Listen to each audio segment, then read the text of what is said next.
Who the hell can wait till morning? Talk now at latenightsportsradio.com. Ready? 1. You will do this 4 times with the left, 4 with the right, then 8 times with both, then repeat. That's right, and you will listen to this program every Wednesday night, and you will win your fantasy league.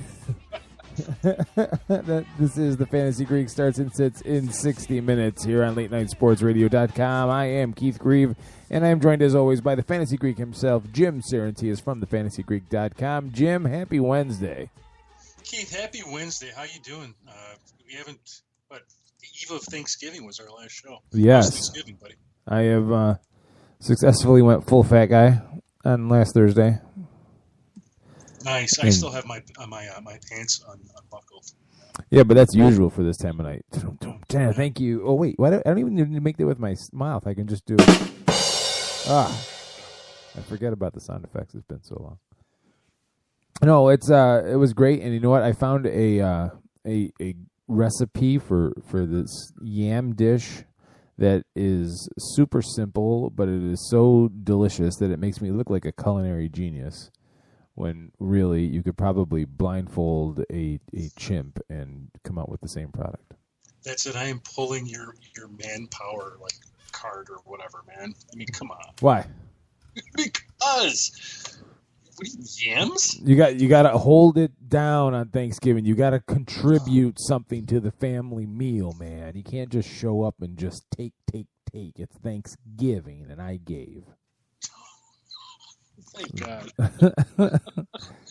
All right, kids. So if you're new to the program, the way this works is Jim and I go matchup by matchup down the NFL schedule, and this is week 13. So, kids, if you're not already aware, this is most likely your final regular season week before the fantasy playoffs begin next week.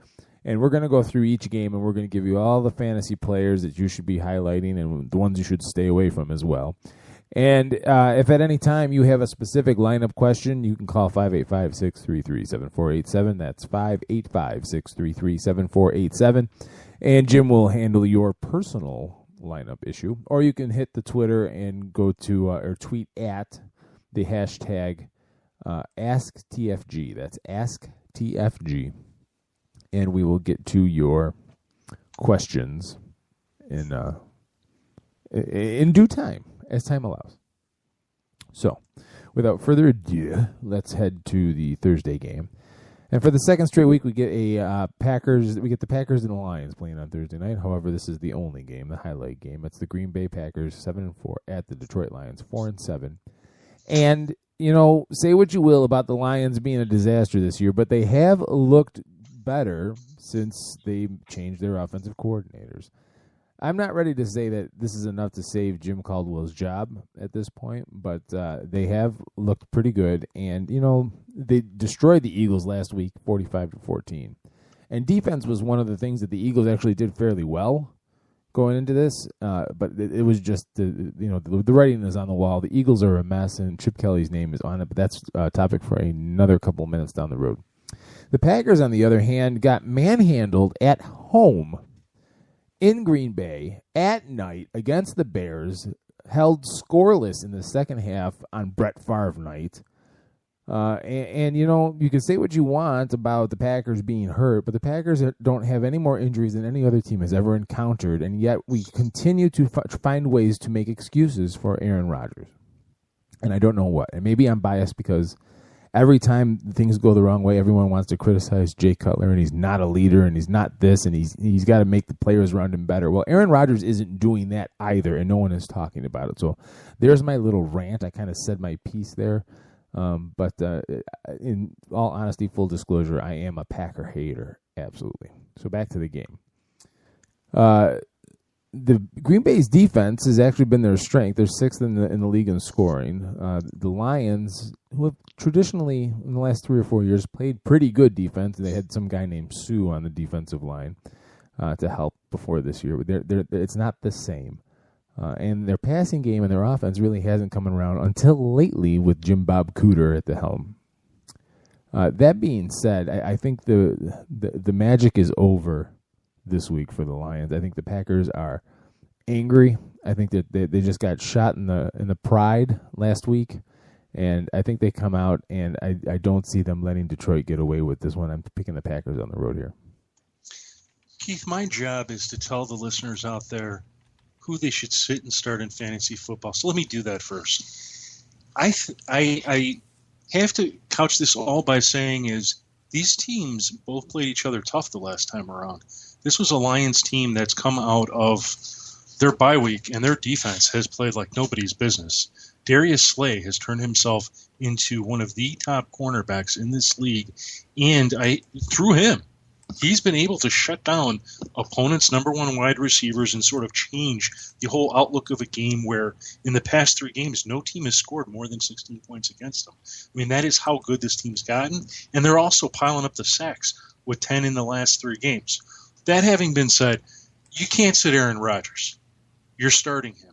He's a top 5 start this week. I don't have him at number 1. Come to the fantasygreek.com. You can check out our player ranks. We've got a few players ahead of him. But he was good enough the last time they played to post 333 yards and 2 TDs. And in fantasy, that's a good stat line, so you keep him going. I like Eddie Lacy. The Lions, their rush defense has certainly gotten much better. But the Packers are focusing in on Eddie Lacy, and you've got to view him as a serious threat to this Lions defense, but view him as more of a mid-range to low-end RB2. Certainly, one game back, or really one good game back against the Bears doesn't make an entire season, and we know what's happened with his season. And the wide receivers, you're going to start Randall Cobb, but I think he's more of a wide receiver 2 this week. James Jones, you just can't. If you're at this, if this week means something to you in fantasy football, it means something to you because you have a shot at the playoffs or you're in the playoffs. James Jones likely didn't get you here. That's for sure. So if he's on your roster, he's probably been on your bench. Go ahead and leave him there. A player I actually like sooner or later to break out, and he's a risky wide receiver 3, but certainly in deeper leagues, I think you can flex him, is Davante Adams, and here's why. Despite the fact that he's only got, I think it's around 10 receptions, no TDs in the past 4 games he's played in, maybe 100 yards receiving, something like that. The reality is he's been targeted like 40 times. That's insane. With everyone else covered, Aaron Rodgers is throwing it to Davante Adams, and Davante Adams is just not hauling it in. And because of that, he's sort of fallen to the wayside. Sooner or later, think that ship is going to straighten itself out, and Davante Adams will have a breakout game. I think there's a potential for it this week, but again, unless you have to play him, you don't need to. For the Lions, Matt Stafford makes for a low QB1 this week. Certainly there are players that are ranked ahead of him. You can check that out at thefantasygreek.com. Calvin Johnson, he exploded last week. Don't expect that this week against the Packers. Could it happen? Sure. But he's still a start. You start him. If he's on your team, he is more than likely, unless you are stacked, one of your top 2 wide receivers, and you keep him active this week. I like the Lions defense. I like the Packers defense. They're both sort of mid-range units, certainly on the lower end in 14 to 16 team leagues, so you can get them active. And Keith, like you, I can't see the Packers after a game with the Lions, after having 3-4 games worth of tape to watch, losing the second time in a row to the Lions. I'm taking the Packers in a medium scoring game. All right. The Houston Texans travel to the Buffalo Bills. The Texans sitting at 6-5. The Bills mirroring that at 5-6.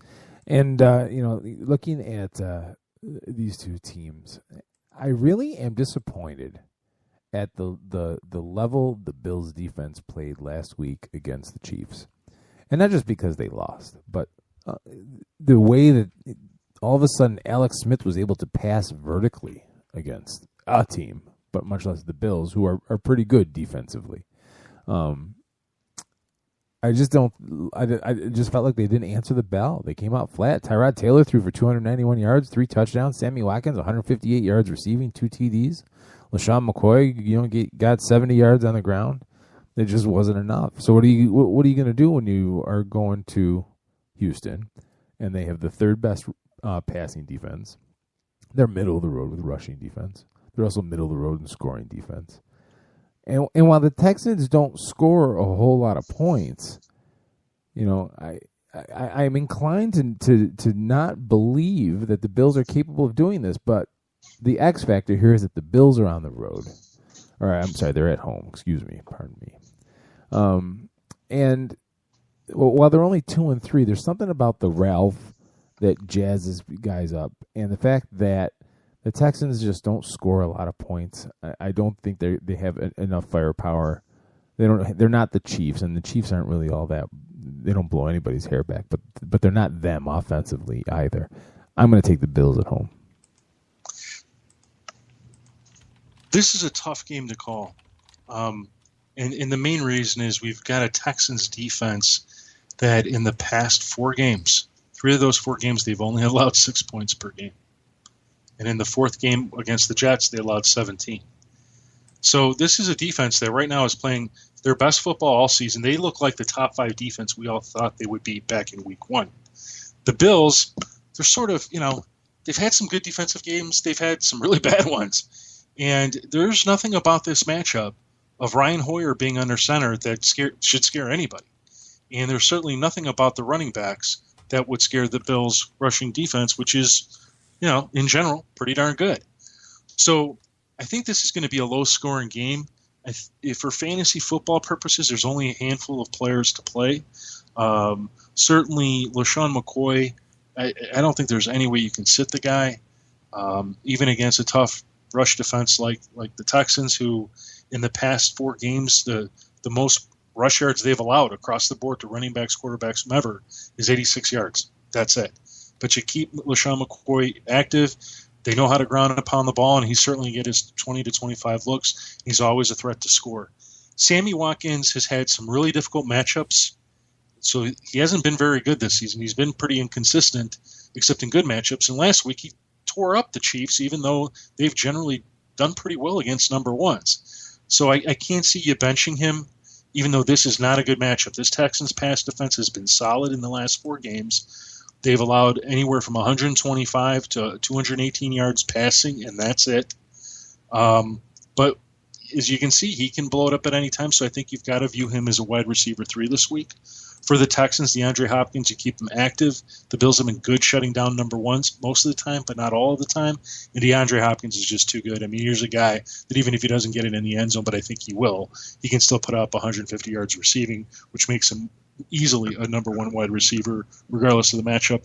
Alfred Blue is not a bad play as an RB3. His only threat is they have to share the football, but otherwise the Bills have been a little bit weak lately at defending the position, and I like both defenses. I think you get the Texans, put them in ahead of the Bills, but the Bills, I don't think I ranked them this week, Keith, but I think I'm going to because there's just too much of this game that reeks of low scoring. In the end, I got to stay with the hot team. I mean, this Texans defense is just, 6 points, 17 points. I think somehow the Texans can outscore the Bills in this particular week, and I'm taking them on the road. All right.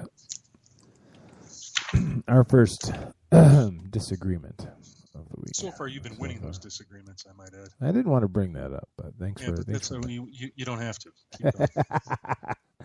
I felt good about that Denver win. Anyway, the 49ers traveled to the Bears. The 49ers sitting at 3-8. The Bears at 5-6. The last time these two teams met, you will remember it was last year, and Brandon Marshall came up with a one-handed catch in the end zone as Jay Cutler led the Bears back from a big first-half deficit to beat the 49ers in San Francisco 28-20.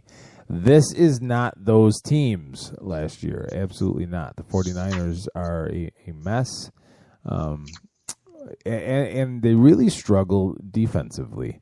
But they also have Blaine Gabbert as their quarterback right now. And the sad part is that Gabbert has looked much better than anything Colin Kaepernick did on the field. You can say what you want about potential or athletic ability and everything like that, and I'd agree with you 5 ways from Sunday. But Gabbert has played better. But did you know that the Bears have the second best passing defense as far as yards per game in the league? That's just ridiculous for this squad that got torched a year ago. 1 year ago. They couldn't cover a bed. You know, they were just atrocious. And I'm not ready to say that they're better because they've been getting gashed on the ground the last couple weeks. But they're at home. The offense is sneaky good, sneaky efficient. They knock on wood, and I'm knocking on my forehead right now, but you can't see. They haven't turned the ball over, and that's been really the key here. The 49ers, they're -3 takeaway differential, so I'm not worried about that here. And I'm not worried about Blaine Gabbert tearing up this Bears defense at all. I'm taking the Bears at home. You know, I like your thinking this week, and I love the analogy to they couldn't cover a bed. This Bears defense has just very quietly become one of the better defenses in the league. Fantasy-wise, they're not putting up a bunch of points, but at this point of the season, if your main defense has pulled a bad matchup, and there are several that do not have very good matchups this week, the Bears defense is one that you can rely on, especially against a quarterback like Blaine Gabbert, who I got to give some credit to, has not looked as bad as everybody thought, including myself, how bad he would be. I mean, he's decent, not a great fantasy quarterback, but from a football perspective, he's been doing what he's been asked to do. That having been said, the Bears' weakness is their rush defense.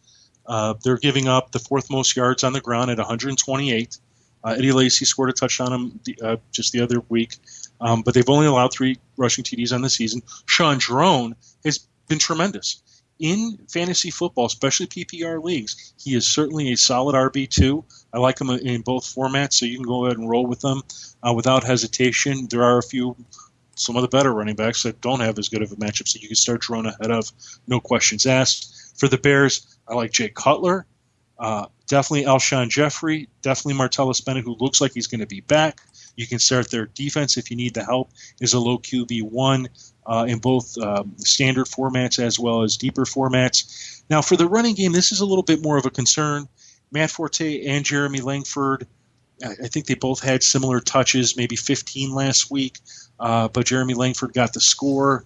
I think that's what you're going to see the rest of the way. So, to me, Matt Forte is more of an RB2, as is Jeremy Langford, who's got the added kick that I think they'll give him some of the goal line stuff, and I think he'll just generally be more productive.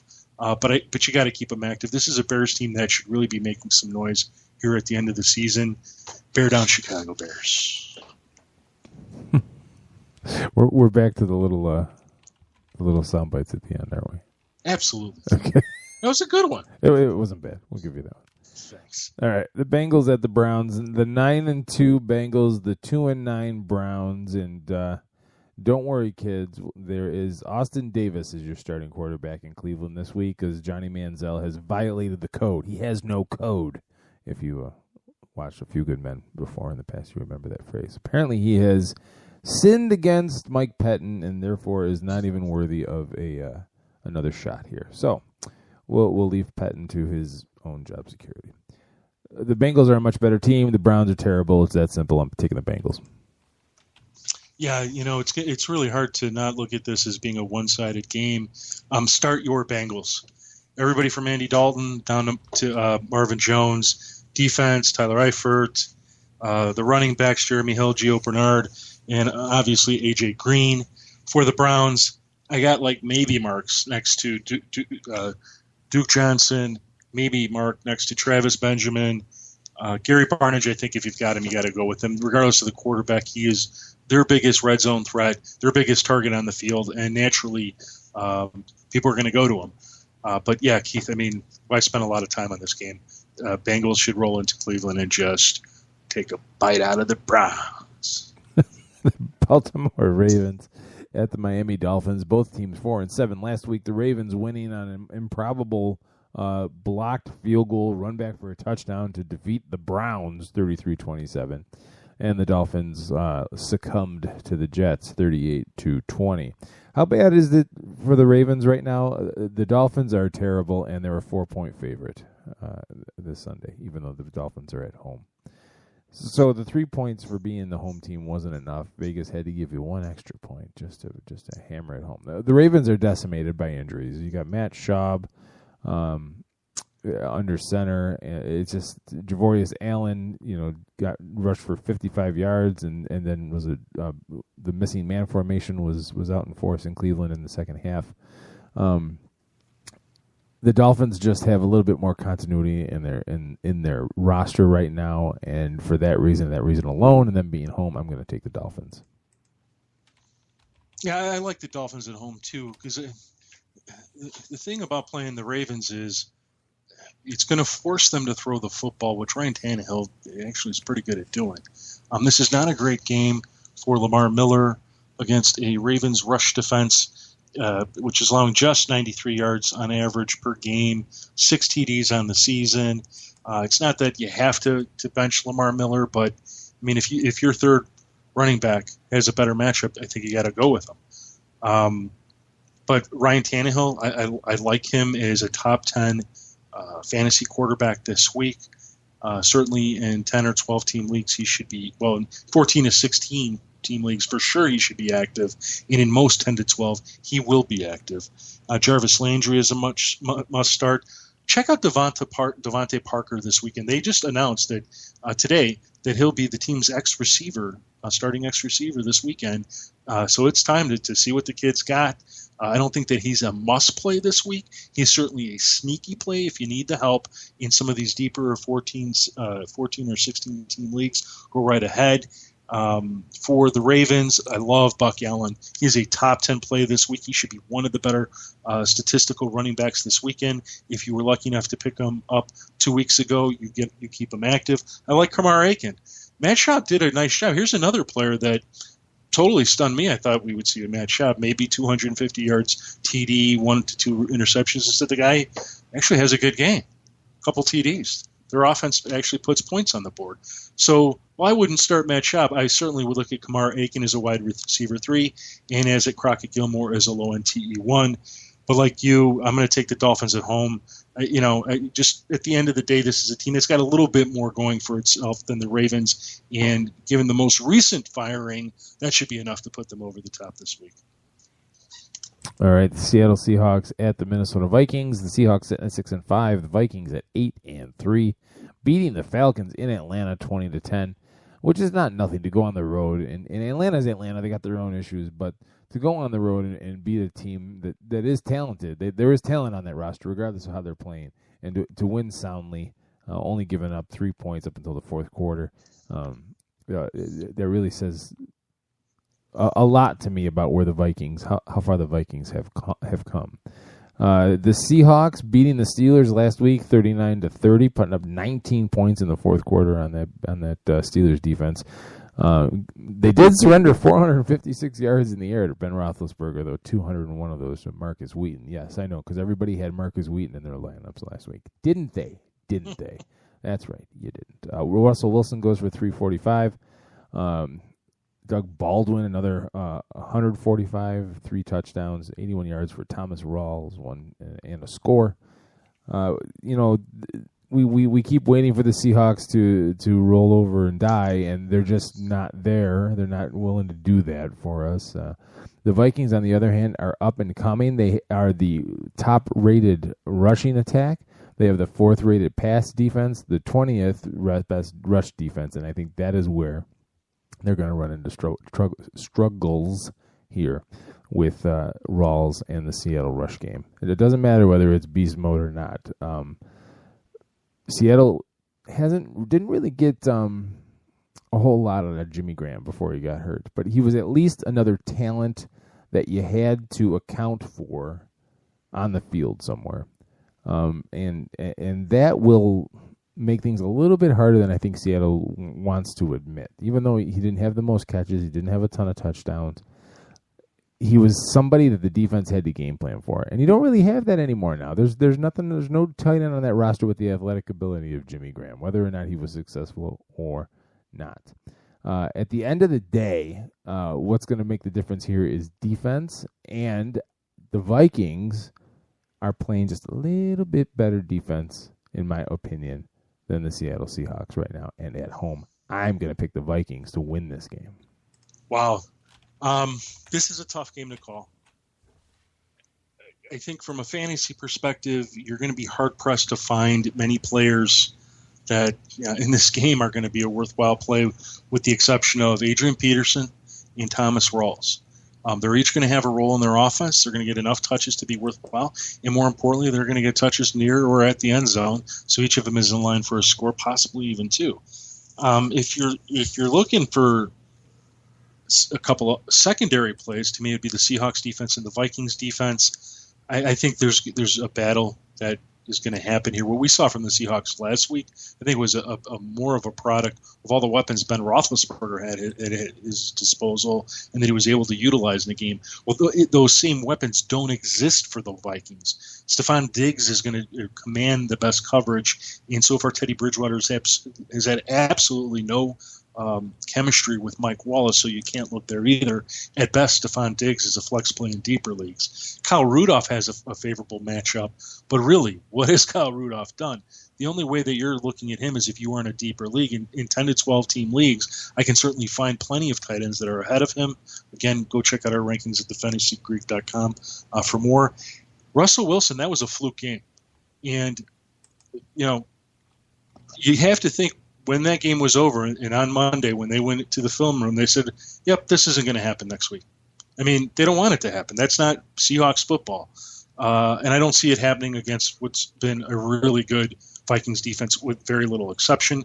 Doug Baldwin is a wide receiver 3, and I would consider him, because Jimmy Graham's gone. I mean, he's going to be the go-to guy in that offense for Russell Wilson. But I will take the Seahawks on the road because I still think they're the slightly better team than the Vikings. In a close game, Seahawks win. The undefeated Carolina Panthers travel to the New Orleans Saints, who are sitting at 4-7. And go ahead and say everything that you want about the Saints, because it is over. It's time to retool this team and start over. Call in the demolition crews. Start the videotape. You know when demolition crews implode a stadium, and that you hear the charges and all the dust cloud just kind of generates. That's what needs to happen to the Saints. Just get rid of everybody and start over. And I don't know if Sean Payton's the right guy to do that, but it worked out once well, so let's give him a shot. The Panthers, on the other hand, are at the height of their game, and they're doing it in different ways pretty much every week. 2 weeks ago, Cam Newton was throwing touchdowns, and this week they did it more of the conventional way here. Cam Newton only throws for 183 yards and no scores, but they still run up 33 points on the Cowboys in Dallas on Thanksgiving Day. That game, you want to talk about a team exerting its will on the field, and that's the Panthers knew what they were going to do. They knew what they wanted to do, and there wasn't any chance that anything else was going to happen that day. And when a team gets to that level, there's not much that's going to derail them, and there's nothing that this New Orleans Saints team can do to change their fate this week. Carolina goes to 12-0, kids. Yeah, I mean, you look at the Saints, and they're giving up, fantasy points galore to every single position. It's a mess. And you thought they would have come out of their bye week and solved some problems on defense, but instead their offense comes out really flat, and that's not a good sign for them for the rest of the season. All that having been said, for the Panthers, as I've alluded to, you start everybody. Cam Newton, Jonathan Stewart, Greg Olsen, all have great matchups. All are must-starts this week. The Panthers' defense is a must-start this week. It should be every week. You can start Ted Ginn for the Panthers because in these matchups, he does well. He may not put up 100 yards, but he'll put up 50 to 70 and more than likely a score. So as a wide receiver 3, you'll get something added from him. And I like Devin Funchess, who's been more active in the offense, has shown that Cam Newton has no fear throwing the football to him, and he's shown that he can make some plays. Could consider him a wide receiver 3 as well. Over on the Saints side, it's a little bit more dicey. Drew Brees is having a hard time keeping his QB1 status anymore, and this is a tough defense. It's not going to be an easy game for him, but more than likely they'll have to throw the football. Mark Ingram remains sort of a mid-level RB2 this week. The guy that I think is going to get hurt the most is going to be Brandon Cooks because he's going to draw Josh Norman, and Josh Norman's going to shut him down. So to me, Cooks at best is a wide receiver 3. more he's benchable. Willie Snead's probably a better play, and I like him as a wide receiver 3 if you had to go with him. And certainly you can start Ben Watson because who else is Drew Brees going to throw the football to? At the end of the day, this should be a lopsided win. And like you said, Keith, Panthers 11-0. The New York Jets at the New York Giants. This is a real rough road game for the Jets here, having to travel. 10 feet. Yeah, about different locker rooms, maybe. No, the Jets sitting at 6-5. I wonder how that does work. You know what I'm saying? Well, I think they just kind of just, hey guys. I know that when in the old Giant Stadium, when the Jets were home, they would just put this green paper all over everything just to make it the Jets. And I'm not sure if it. I'm assuming it's got to be something similar at MetLife Stadium, but the Giants are technically the home team. That's what we're calling this. But the Jets are still favored by 2. And the Giants, like all home teams, get 3 points for being the home team. So the Giants have been a model of inconsistency. Like if there's like that guy at work that you just can never get a read on, he's the New York Giants, and they either do pretty good or they do stuff that just drives you crazy. Last week, losing to the Redskins 20-14, Eli Manning looked god awful for the first half. And then somehow finished with 321 yards, 2 touchdowns. Odell Beckham Jr., 142 yards and a touchdown. The Jets last week were beating the Dolphins 38-20. Ryan Fitzpatrick, 4 touchdowns. Brandon Marshall, 2 touchdowns and 131 yards. And Chris Ivory ran for 87 yards and a score. So what gives here, kids, and when it comes down to it, is that the Jets still have the best rushing defense, and they're still 12th in passing defense. And they managed to score just a little bit less, but they have a much better scoring defense. This does not play well for the Giants. I'm picking the Jets on the road. Ooh, on the road.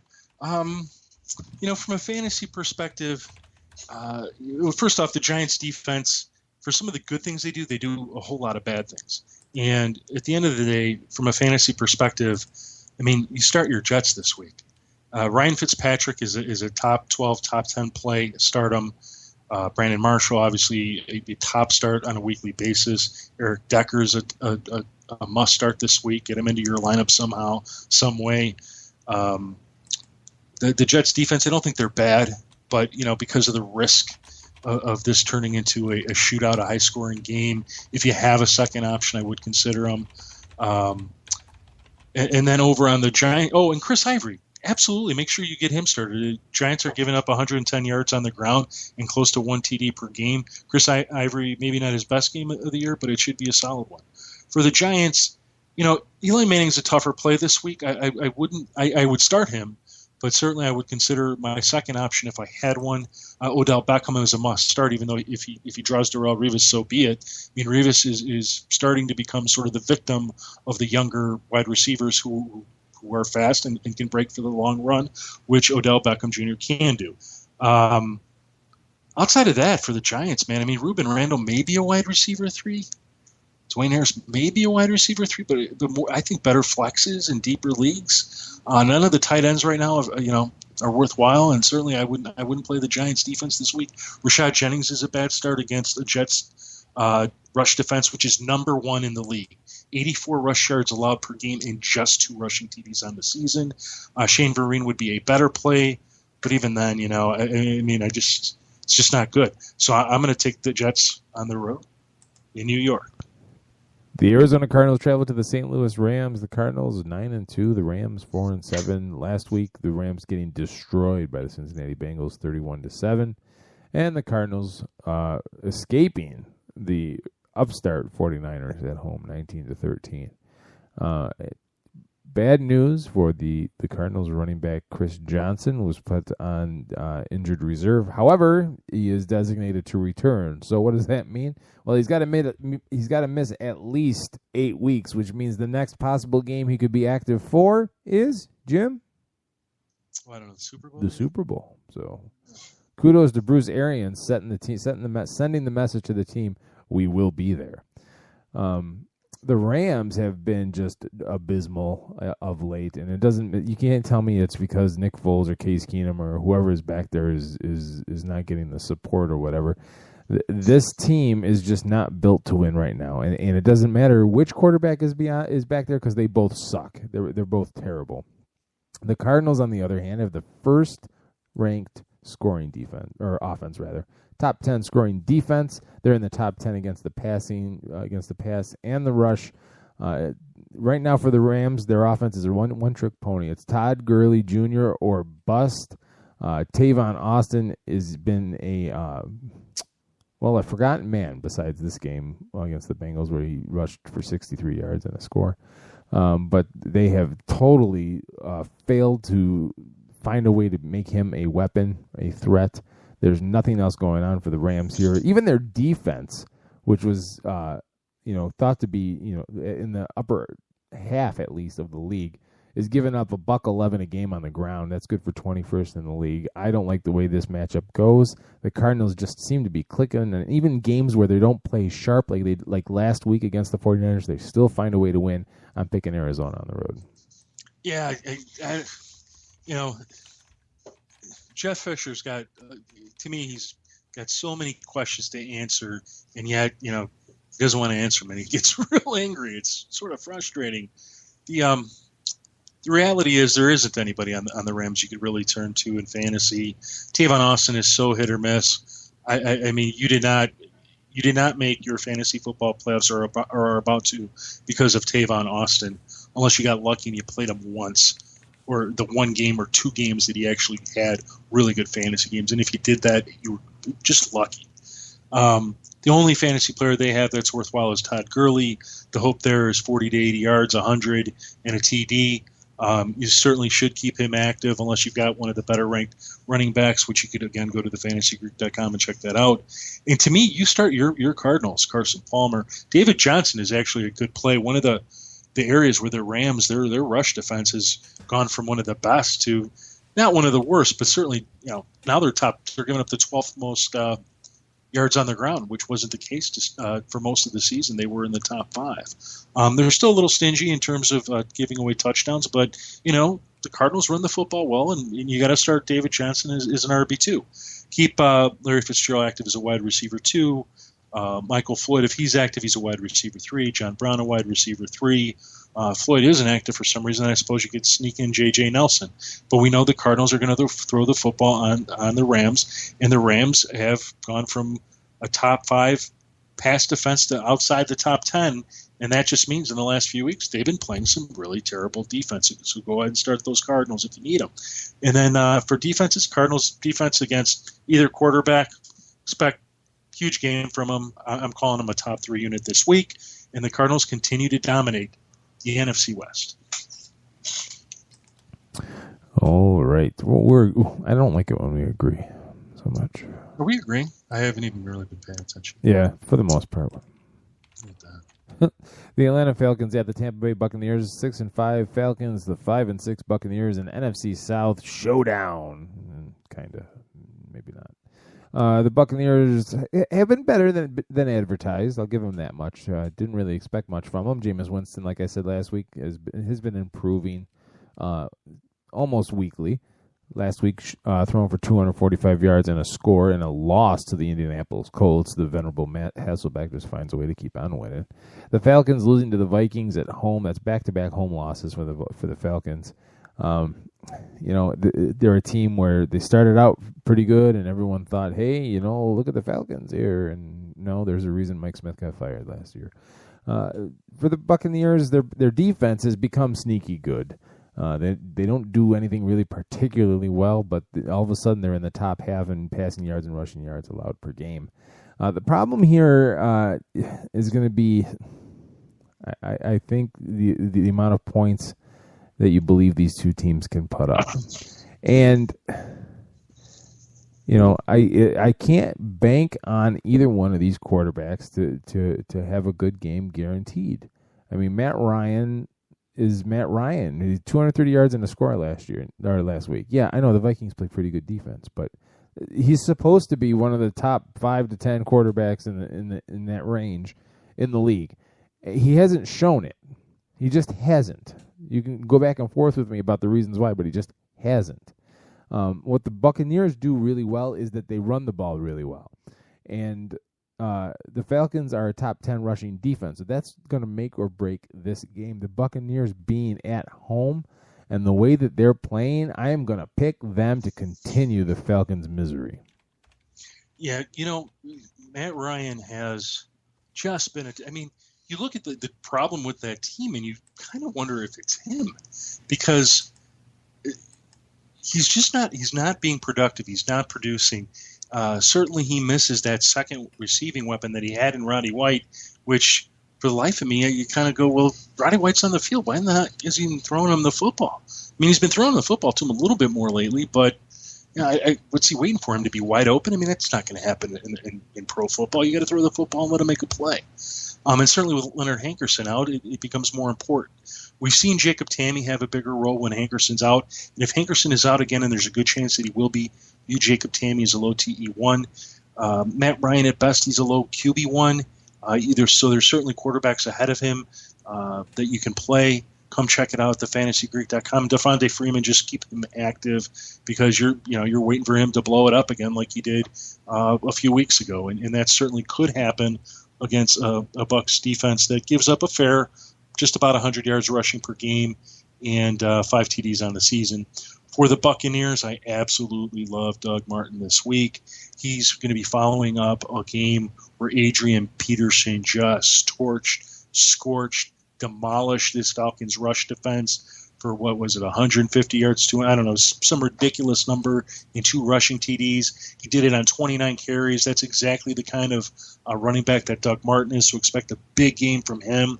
Keep Mike Evans active. I know this is a tough Falcons defense, but Mike Evans is the guy that Jameis Winston is throwing the football to these days, so you keep him active. Vincent Jackson, this isn't such a bad week to bench him. I like you, Keith. I'm taking the Bucs at home. There is something to be said for the home field advantage, and have a team that's playing better football than the other guys. Bucs win. All right, the Jacksonville Jaguars at the Tennessee Titans. The 4-7 Jaguars, the Titans 2-9. Really struggled last week against the Raiders. Did Marcus Mariota? But finished with 218 yards and 3 touchdowns. The Raiders winning the game 24-21. But those stats don't really tell you just how difficult a time Mariota had trying to find his wide receivers. The Jaguars, on the other hand, were losing to the San Diego Chargers, giving up 300 yards and 4 touchdowns to Phillip Rivers. Blake Bortles threw for 329 and 2 touchdowns. Julius Thomas leading the way, 9 catches for 116 yards. TJ Yeldon, 9 rushes for a measly 36 yards. So, how do these teams match up? Well, Jacksonville has a middle of the road passing offense.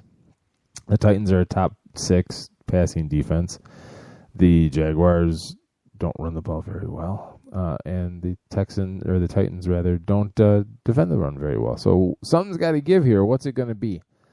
For the Tennessee Titans to win this game, they've got to find a way to take some of the pressure off Marcus Mariota, and they haven't been able to do it. They have no semblance of a run game whatsoever, and that's just putting too much on any rookie. I don't care if he's the number 1 pick, number 2 pick, number 266 pick. It's too much to do. The Titans haven't won a game at home, though. You got to think they're due, but I just don't see it happening this week. I'm picking Jacksonville on the road. This is one of these games that, I think it's one, if you had to, you wouldn't want to be betting on it. I think it's correct. One to avoid. Correct. Yeah. These are 2 teams that the last time they played in Jacksonville was a low-scoring game. It was a very close game. I mean, and it's really hard to go from that game and say, oh yeah, this game, both teams are just going to go out there and put up, 30 to 25 points each. So, from a fantasy perspective, it just really, you want to punt with almost all these players. I think if there's anybody that you definitely want to play, it's going to be Allen Robinson for the Jaguars. He's been pretty much matchup proof, and he's just been very solid. TJ Yeldon, I think, is more of a flex this week. A guy I do like because I think he's got a great chance to score is Julius Thomas. He put up just about 30 yards last time around in a TD, which saved his fantasy day. But it is a position that the Titans have a tough time defending. For the Titans, Antonio Andrews makes for a low-end RB2, certainly a flex play in larger leagues. Delaney Walker, he's a guy that you should more than likely keep active as a top 10 tight end in the game. The quarterbacks, God, you want to like them both this week? And if this was the first time they were playing just like last time, you say, I'll play them both. This time, because of what happened last time, I think this is a great time to avoid them both. So try and keep Blake Bortles and Marcus Mariota on your benches. Certainly you can consider the Jaguars defense if you want to, but there are better ones out there, including the Titans. I think the Titans are more of a low-end defensive unit that can be started in larger and deeper leagues. I am going to take the Titans at home because you know what? I'll give them that 3 points, Keith. I mean, it's you got to figure they're due to win a home game eventually. Yeah. I mean, sooner or later they got to win. The Kansas City Chiefs travel to the Oakland Raiders. The Chiefs at 6-5, the Raiders at 5-6. Both teams with semi impressive wins last week. The Raiders winning in Tennessee, and the Chiefs holding serve against the Bills, who went up 10-0 early on in that game, and the Chiefs looked flat.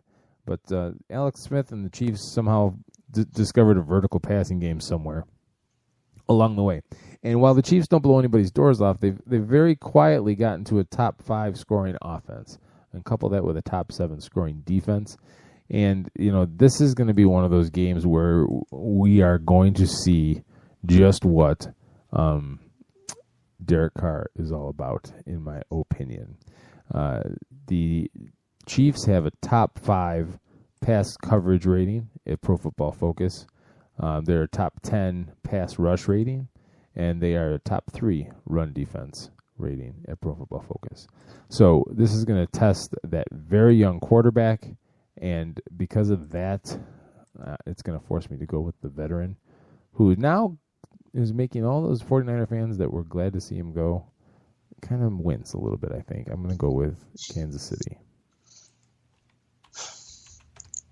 This is another game where, if you can punt, you would want to, because they're playing in Oakland. And if you remember last year's game, Oakland took the Chiefs to task, and I think they tore them up pretty good. It's a different place to play. Even the Broncos went there and had a hard time playing. And this was when Peyton Manning was presumably the better Peyton Manning, or the healthier Peyton Manning. So I don't think it's going to be an easy game. I think the games that we've seen Derek Carr struggle in are flukes. They're not what you should expect from him on any given week. Last week's Chiefs game against the Bills was an eye-opener because their pass defense certainly did not look like what's being described by ProFootballFocus.com. They gave up a boatload of yards and a boatload of touchdowns to the Bills' offense that has been struggling. Tyrod Taylor looked like a guy that didn't have an injured shoulder. Sammy Watkins looked like an all-pro who's been playing at the level that he played at last week for the entire season. So I'm inclined to say start Derek Carr, start Amari Cooper, start Michael Crabtree. For the Chiefs, you got to start Jeremy Maclin and you got to start Travis Kelce because they're the offensive weapons on this team. And I think Charcandrick West is going to make it back this week, and if he does, he's a must-start too. Players you might want to sort of, avoid if you can are going to include Latavius Murray against a pretty tough Chiefs rushing defense. He tore him up last year. As you remember, that's where he had his breakout game. It was the first game he was featured as the starter. I think he broke out an 80-plus yard run. Could it happen again? Absolutely. He's more of a low-end RB2 this week, so consider that as you're setting up your lineup. The defenses are both options this week. It's just there's other defenses I think that are better options. For Alex Smith, he's a guy again. Could he put up 350 and 1? Absolutely. The question is, will he put up that second TD? This is certainly a game that he could do it. That if they want to win, he'll have to do it. But I think if you have Alex Smith, you likely have somebody better than him in a 10 or 12 team league, in a 14 to 16 team league. If you have Alex Smith, you can go ahead and roll with him if you want. Keith, I'm taking the Raiders at home. Big AFC West matchup there. Huge. Old school rivalry. Huge. The Denver Broncos at the San Diego Chargers. The Broncos 9-2, riding high after dealing the New England Patriots their first loss of the season. And the San Diego Chargers sitting at 3-8, just a god awful year. There's just nothing that's gone right for this team. They've been banged up for sure, but you know what? Suck it up, Buttercup, because everybody's dealing with it. But they just don't. They don't get it done. They have no desire to run the ball. We've talked about it before. Melvin Gordon has been forgotten, and I'm not ready to write him off because he's a rookie. But 14 rushes for 60 yards. When you throw the ball 43 times. When you win, when you're leading the game for most of it, at 21 points in the second quarter, there's no reason you should throw the ball 43 times. Figure it out. I don't know. You're an NFL coach. You get paid this kind of money. I don't. The Broncos, on the other hand, best defense in the league yet again, gave the Patriots fits. Yes, they were helped out by the Rob Gronkowski injury and the whole fact that they were playing without Edelman and without Amendola. But, tip your cap. You play what's on your schedule, and they overcame the Belichickiness of Bill Belichick, who finds a way to win even without top talent. C.J. Anderson is reborn, 15 carries last week for 113 yards and 2 touchdowns. Emmanuel Sanders topped the century mark as well. Brock Osweiler, 270 yards and a touchdown. The Chargers just don't have enough here. The Broncos on defense alone is enough to pick this game. And Osweiler, while he is no Peyton Manning, has proven efficient enough to not screw up to lose a game. I'm going to pick the Broncos on the road. Yeah, I got to take the Broncos too. But let's start off with the fantasy choices here. The first question I was asked this week by anybody was what to do about Phillip Rivers. And, you're sitting there looking at him and you're saying, man, he had a great game last week, but in the previous 2 or 3 games, he struggled mightily. And he was playing against some of the better defenses in this league. This is the number 1 defense against quarterbacks, whether it be in fantasy, whether it be in real numbers, whatever it is. They held Tom Brady to 250, 275 yards, 1 TD, 1 interception. I mean, and he's one of the best quarterbacks in this league. So, to me, a guy like Phillip Rivers is a guy you bench this week, and you go with a Ryan Fitzpatrick. You go with one of these other guys that's got the better matchup. It ends up hurting Stevie Johnson, who is a player that should be benched. Malcolm Floyd, I'm not sure he's ready to get back. Antonio Gates is probably not a bad play. I mean, if there's anybody you're thinking of is going to get a red zone score, it's going to be him, but he's going to have to fight for it. Danny Woodhead, I don't think is a bad play, but he's still a flex. It's not a guy I am willing to sit there and tell you, go ahead and get him in there.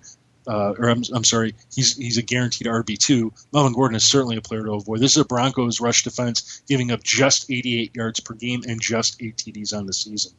On the flip side, I don't think Brock Osweiler is a bad play this week. He's not top 12. He's probably borderline 14 to 16, so you can consider him in a deeper league. Certainly keep Demaryius Thomas active, keep Emmanuel Sanders active. This is a great game for C.J. Anderson. Where did C.J. Anderson come from, Keith, last week? I mean, the guy just tore it up. This is the guy that we've been waiting to run exactly like he did last week, every single game this year, and it took him 12 weeks to do it. Well, now he's going up against a Chargers team giving up the most fantasy points to the position to the tune of 123 yards per game and an eye-popping 12 rushing TDs on the season. You got to start him this week, whether it be an RB1 and RB2. You got to start him, and then you got to look at Ronnie Hillman. I think as a flex because everything just shapes up right. This is a game where Chargers players, big question marks. Broncos players, lots of pluses. Good things should happen. Even the Broncos defense, you got to like them, is sort of a mid-range option in a 10 or 12-team league. I'm taking the Broncos on the road too, Keith. All right, the Philadelphia Eagles at the New England Patriots. The 4-7 Eagles, the Eagles, and the 10-1 Patriots losing for the first time last week against Denver. You know when the last time the Eagles beat the Patriots was, Jim? Could you take a guess? Wow, no idea. Okay, that would be December 19th, or December 19th, 1999. You know, December 19th. Really? Wow. Yep. Drew Bledsoe was the quarterback for the Patriots through 4 interceptions. Coy Detmer was the quarterback for the Eagles on that fateful day. So, long story short here, kids, even with all of the injuries, the Patriots still managed to hang all those points, 24 points on the Broncos defense, the best defense in the NFL. There's nothing the Eagles can throw at them that's going to shake them or do anything. The Patriots are at home. They're angry. Tom Brady's cranky. He's going to have the all-intensive cucumber peel mask on this week. Look out. The Patriots win. Is he going to play with the cucumber peel? No, only because Goodell would fine him. Well, I, like you, feel very similarly about everything that you've described. There is nothing about the Eagles right now that inspire much hope for their fans, or certainly for fantasy folks like us. DeMarco Murray, I think he's an option. He's probably their best option. It's not even a good option because the Patriots' rush defense is pretty good. But if you're the Eagles, you look around going, we got to run the football on these guys if we're going to have a chance to win, because we're going to want to keep their offense off the field. And on top of it, it's the most effective aspect of their offense. So I do like him as an RB2. I think Ryan Matthews, if he's active this week, is a player that you could view as a flex play or a deeper RB2 in deeper leagues. RB3, I'm sorry. Outside of that, I'm going over the Patriots, and I'm starting almost everybody. And LeGarrette Blount is, I think, a top 12 play this week. Tom Brady's a top 3 play this week. Danny Amendola looks like he's going to be back. If that's true and he is active, he is a must start. He's a top 12 play against an Eagles pass defense that has just been awful. Brandon LaFell should be active. Scott Chandler is a top tight end play this week. If you did what I did, which is go pick him up wherever I could, you better go start him. Patriots defense, I think they're the number one defense to go. There's nothing about this Eagles offense that should scare anybody anymore. So you go ahead and get them started, especially playing at home. I'd be real cautious about James White and Brandon Bolden. That is a trap in a deeper league, maybe in a flex, but it is a trap because last week it was Brandon Bolden. This week it could be James White. Avoid those two guys if you can. There's just no reason to with the playoffs starting in a week. Patriots win this one hands down. The Indianapolis Colts travel to the Pittsburgh Steelers, both teams sitting at 6-5.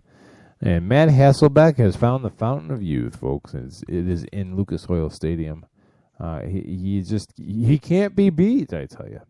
And they're traveling to the Pittsburgh Steelers, who Ben Roethlisberger is questionable with a concussion. He left last game against the Seahawks.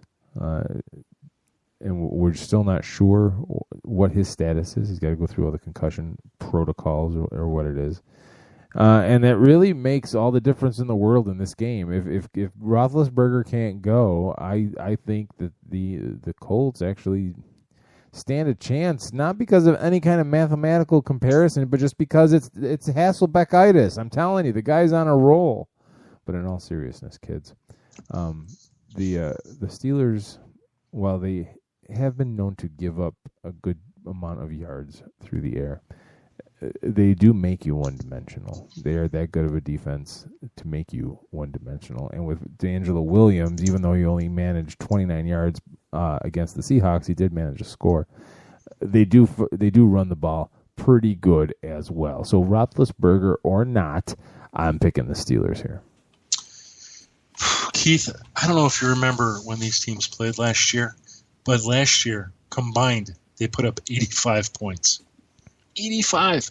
Ben Roethlisberger threw for 522 yards and 6 TDs. Andrew Luck, 400 yards and 3 TDs. I think Matt Hasselbeck is going to need a lot of ice on his shoulder this weekend because I think it's going to be one of the highest scoring games this weekend because it just shapes up right. The Steelers are one of the better rush defenses, which I think will ostensibly shut out Frank Gore out of this offense. He's a player I think you should consider benching. For the Steelers, I think you can fire up everybody. Ben Roethlisberger is a top 5 player this week or top 6, whatever. You start him, start D'Angelo Williams because there's nothing about this Colts rush defense that puts the fear of God in anybody. Start Antonio Brown. He's a top 5 guy this week. Martavius Bryant, top 24 guy this week. Marcus Wheaton, I don't know that you got to play him, but in deeper leagues, what the heck, flex him, especially if Heath Miller's out. I mean, Ben Roethlisberger is going to be looking for that third option. Over on the Colts side, T.Y. Hilton, he's a top 15 guy. Dante Moncrief, I think he's a wide receiver 3 at a minimum. The tight ends are hit or miss. You're guessing on those. Otherwise, avoid everybody else. You can start the Steelers defense if you want, but I really think this is a good week to sit them. I'm taking the Pittsburgh Steelers at home, and let's just say, I don't know, it'll be like a 30-24 score. All right, and then all of those games are going to play out on Thursday and Sunday. And then on Monday night, we will get the Dallas Cowboys and Washington racial slurs matchup that we have been wanting so badly. The Matt Castle versus Kirk Cousins showdown that we've all been longing for since week 1, right, kids? Right? No, this game is going to be awful. God awful. The Cowboys, again, like I said, Castle starting, Romo out with a collarbone. Kirk Cousins, and despite that one soundbite, the "you like that" soundbite and everything, this has been a season that, maybe better than awful or better than atrocious for the Redskins, but there's nothing that really makes this team stand out. Both of these teams are in the 20s as far as scoring offense. The Cowboys are only slightly better than 20 in scoring defense. The Cowboys are minus 12 in takeaway differential. That's just, and I know they've had a bunch of backup quarterbacks all season with Romo's injuries and everything like that.